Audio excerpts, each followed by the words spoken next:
Actually, the whole idea of a standard for luggage locks goes well before 9/11. It goes back 30, 40 years.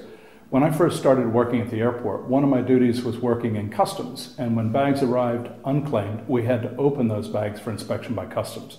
Otherwise, they would break them open. So I knew already back then in the early 70s that this was an issue. The second is I was head of baggage for a large US airline, and we would get all the unclaimed baggage from around all the airports in the world sent into a central facility. Our job was to open those bags, look for clues about who the passenger was, and try and find out how we can get that bag back to the passenger. And we would do it with things like looking at prescription bottles or letters and things like that. Again, we needed to open the bag. And the third was, before 9/11, in fact, there was a very tragic accident in 1985. There was an Air India flight that was bombed, and it was luggage with a bomb inside of it. That changed the whole perspective of baggage security around the world. And in fact, we had to, in 1987, start screening all international baggage for explosives. Most people don't remember that, but in fact that meant that we had to x-ray bags, we had to open them for inspection. So this actually predates 9/11, and it predates the Transportation Security Administration in the US. What changed then is that instead of just worrying about international baggage, the TSA was mandated by the US Congress to inspect all baggage, domestic and international.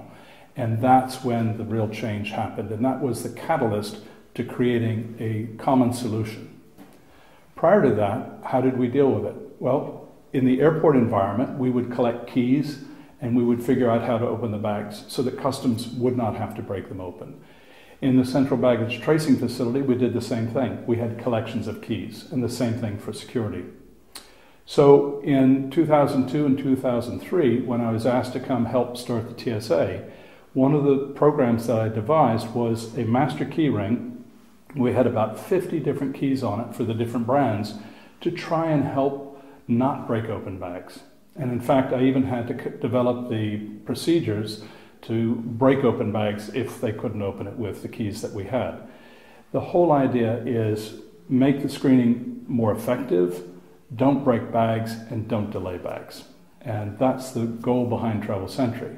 After I left the TSA, I was asked by both the representatives of the travel goods industry, so that's the lock and luggage people, as well as the people at the TSA, can you come up with a solution? And I said, yes.